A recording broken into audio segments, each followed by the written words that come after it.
Bueno, ahora vamos al segundo capítulo de este libro Pasión por Emprender. Empieza Andy hablando un poco sobre cómo él empezó a surgir esto de las ideas. Él cuenta que ya hacía tiempo venía reuniéndose con un par de amigos, hablando de las posibles ideas que podrían designar una gran empresa que pudiera producir el dinero que ellos estaban buscando.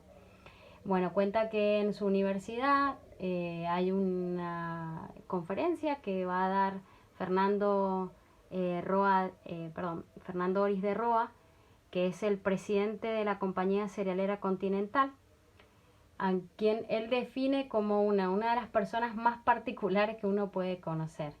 Y bueno, a él le sorprendió un montón lo que él dijo en esa conferencia. Fue para él deslumbrante porque rompía todos los esquemas por los cuales él había estado trabajando. Bueno, él estaba en la universidad justamente tomando esa formación que él consideraba indispensable, y lo que le llamó la atención fue que frente a a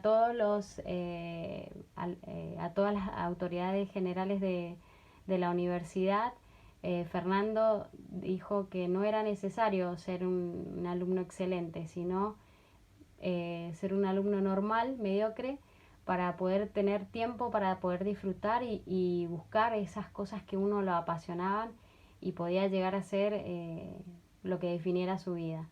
Entonces él no lo podía creer que al decano pudiera decir algo así. Entonces, bueno, le llama mucho la atención, se acerca a él, le comenta un poquito de las ideas que habían estado teniendo. Y bueno, él cuenta que Fernando habló, mientras en los Estados Unidos y Europa todos buscan crear la gran idea en países en desarrollo como los nuestros, lo que hace falta es buscar viejas ideas e implementarlas mejor que los demás. Por eso estamos en el paraíso. Y eso despertó en él como decir, bueno, realmente esta es la pauta que uno tiene que buscar. Eh, es increíble que uno piensa que en los países en desarrollo puede estar en el paraíso. Y bueno, empieza a hablar un poco de esto de la idea simple. No necesitamos buscar grandes ideas súper complicadas, sino algo simple que podamos implementarla de la mejor manera.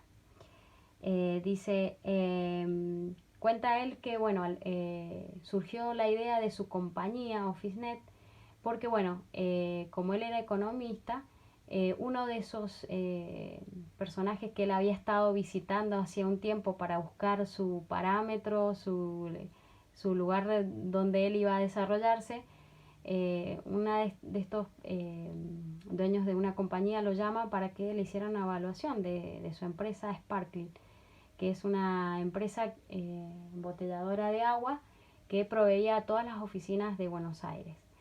Entonces, bueno, él empieza a buscar y mientras recibe los informes se da cuenta que esta empresa le vende a 15.000 oficinas en Buenos Aires.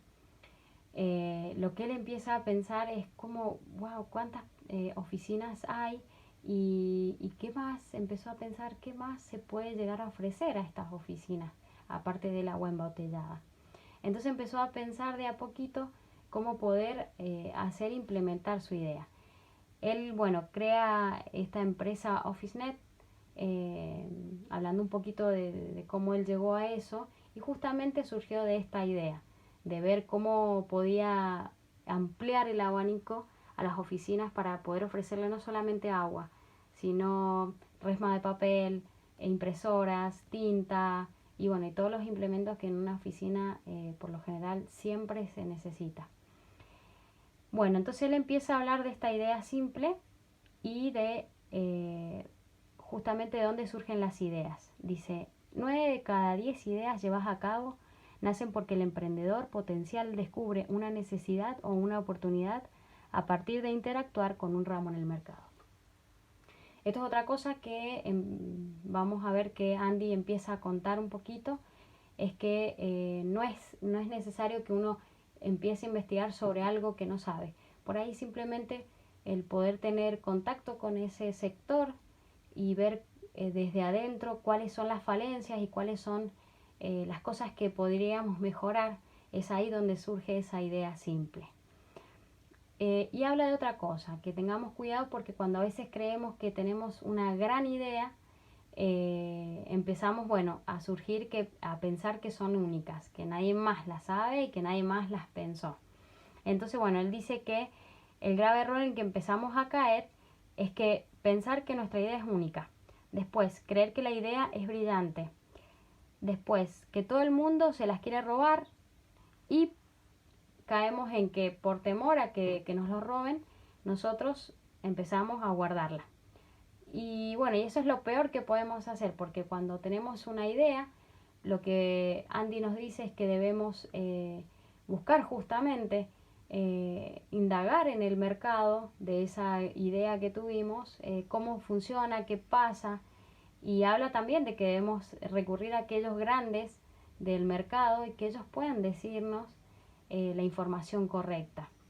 Entonces dice que a veces las personas la guardan y simplemente fracasan porque queda justamente en solo eso, una gran idea.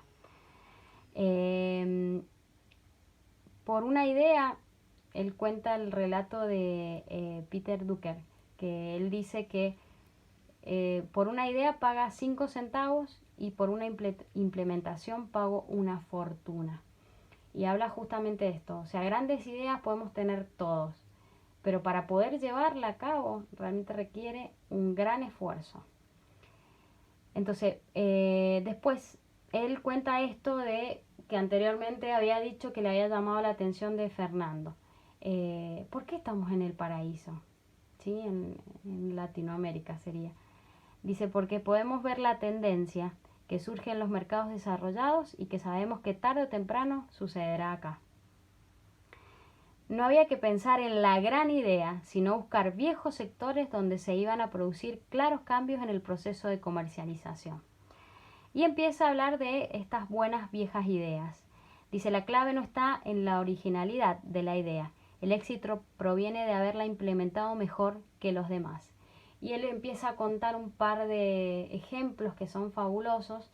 Uno de ellos es Nutrabien, de Chile, de donde dos jóvenes, para pagarse su viaje de egresado, comienzan a hacer brownies. Y bueno, empiezan a vender de tal manera que les va tan bien que empiezan a poder hacer esta idea de vender brownie a grandes compañías, a compañías como aerolíneas, que bueno, proveían de este producto en sus vuelos. Y bueno, es uno de los mayores productores que provee a esos mercados como viajes de larga distancia, aerolíneas y demás, de brownies justamente. Entonces, bueno, hablamos de hacer brownies y venderlo, es una idea tan vieja como cualquier otra, pero la idea es implementarla de la mejor manera para que pueda ser esa idea que a estos emprendedores los llevó bien alto. Ahora, vamos a una guía para detectar oportunidades. Y él empieza a contar cómo podemos ver para poder encontrar esa gran idea que nosotros buscamos. Y primero habla de un proceso que él los va denominando lupas. La primera habla de una lupa general, en donde, por ejemplo, si yo trabajo en una empresa, si yo trabajo en la parte de marketing de una empresa que vende jabones, entonces empiezo a pensar qué actividades involucra la fabricación y comercialización de jabones. Empezar a hacer una lista, bueno, quiénes son los proveedores, productos masivos, no, la comercialización que requiere de este mercado y bueno, empezar a ver lo que requiere para poder hacer los jabones.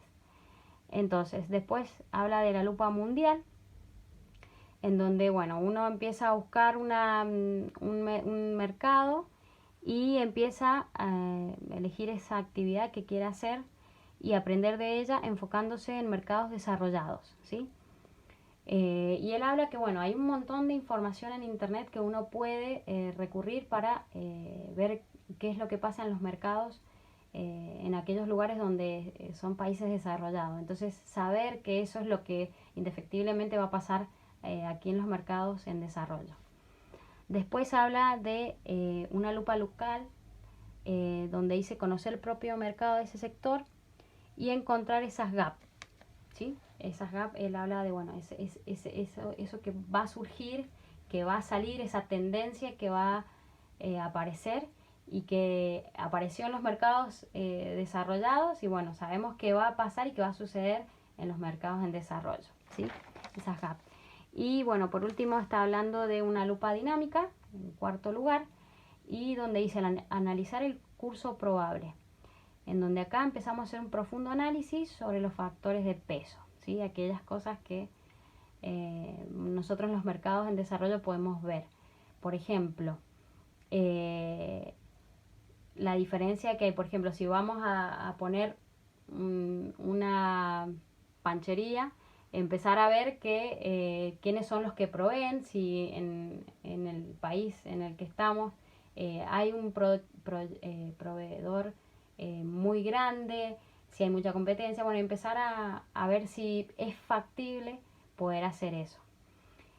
Porque podemos tener la gran idea, pero tal vez no se fabrica y no se puede llevar a cabo, o no está el insumo, no está la materia prima acá en el país en desarrollo. Y después habla de hacer una lupa fina, en donde dice enfocarse en lo particular. Hay que enfocarse a lo máximo, ir de lo global a lo particular. ¿En qué segmento de esta actividad quiero concentrarme, dado los gaps que detecté? ¿En qué rubro específico hay una necesidad insatisfecha, según la lectura que hice de hacia dónde va el mercado? Cabe aclarar que detectar una idea potencial no significa en absoluto que uno tenga asegurado el éxito, ni mucho menos. A veces detectar una excelente idea no nos dice que vamos a tener éxito. Si recuerdan, en el primer capítulo él habla de este triángulo invertido, en donde podemos tener la gran idea, pero si falla el emprendedor y el capital, entonces es muy difícil que puedas llevarse adelante. Entonces es indispensable que nosotros podamos desarrollar ese ser emprendedor que tenemos y poder conseguir esa gran idea y un capital. Entonces ahí tenemos la combinación perfecta de que podemos llegar a tener el éxito. Así que bueno, después vamos al tercer capítulo.